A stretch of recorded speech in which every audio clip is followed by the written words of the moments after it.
Assalamualaikum warahmatullahi wabarakatuh. Hamdan syukurillah, salatan wassalaman ala rasulillah, la haula wala quwata illa billah. Kembali kita bertemu untuk materi hari ini terkait dengan peran Tuhapet Gampung dalam penetapan dan pengawasan anggaran pendapatan belanja kampung. Nah, konteks diskusi kita pada hari ini itu kita persempit hanya pada peran Tuhapet Gampung itu dalam hal penetapan APBG dan dalam hal pengawasan APBG.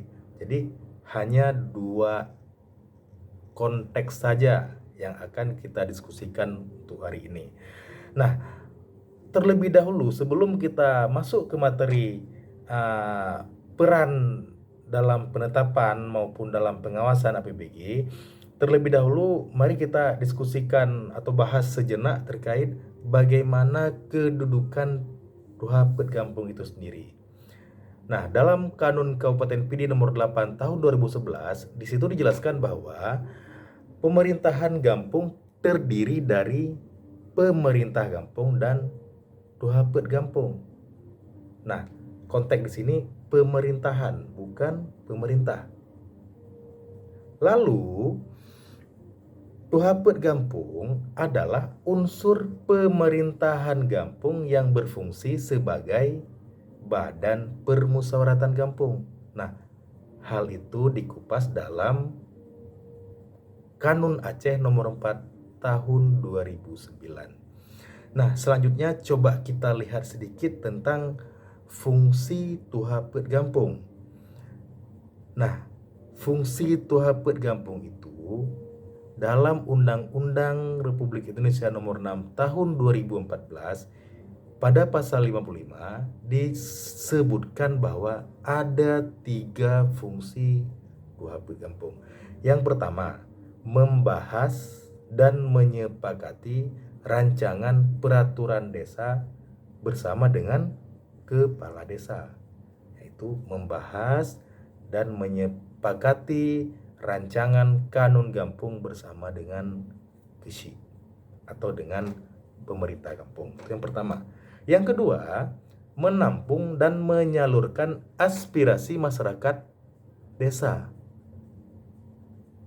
Yang ketiga, melakukan pengawasan kinerja kepala desa atau kinerja KSI.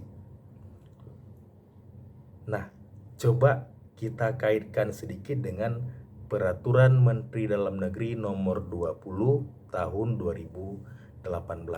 Itu tepatnya pada pasal 32 ayat 2 disebutkan bahwa rancangan peraturan desa tentang anggaran pendapatan dan belanja desa disampaikan oleh kepala desa kepada Badan Permusyawaratan Desa untuk dibahas dan disepakati bersama dalam musyawarah Badan Permusyawaratan Desa. Artinya sejalan dengan fungsi yang pertama sebagaimana yang telah diuraikan dalam Undang-Undang Nomor 6 Tahun 2014. Lalu, masih dalam Permendagri Nomor 20 Tahun 2018,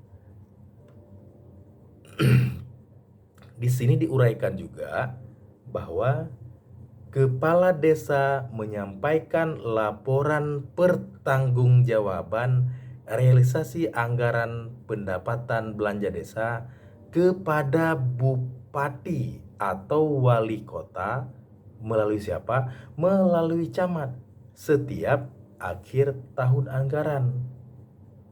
Nah, pertanyaannya, kapan paling lambat wajib disampaikan? Paling lambat 3 bulan setelah akhir tahun anggaran.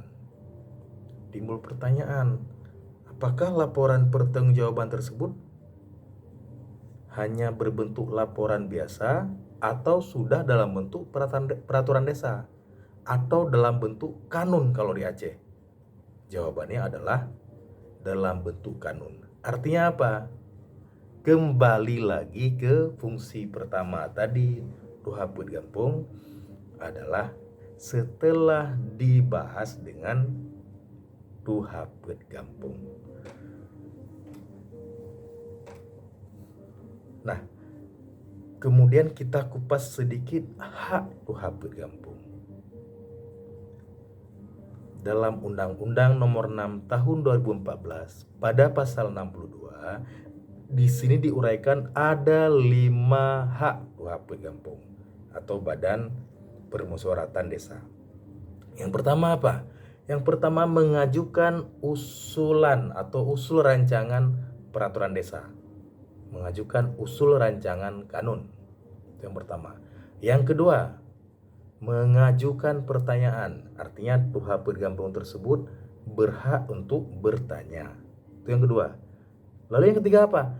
Menyampaikan usul dan garis miring atau pendapat. Jadi selain usul tadi juga punya hak menyampaikan pendapat. Yang keempat, memilih dan dipilih. Sudah pasti itu. Yang kelima, ini mendapatkan tunjangan dari anggaran pendapatan belanja desa. Itu 5 hak dari Tuhaput Gampung. Lalu kalau larangannya, larangan banyak.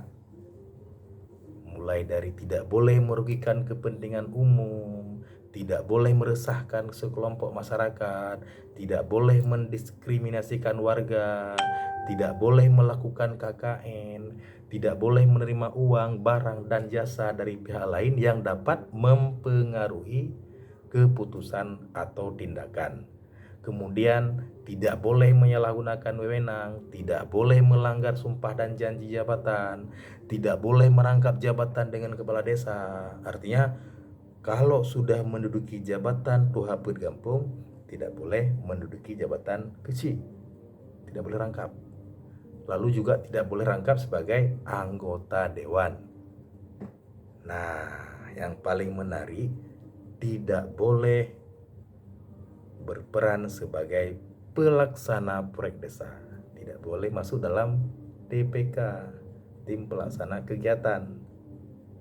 Terakhir ada 2 macam, tidak boleh menjadi pengurus partai politik dan tidak boleh menjadi anggota dan garis miring atau pengurus organisasi terlarang.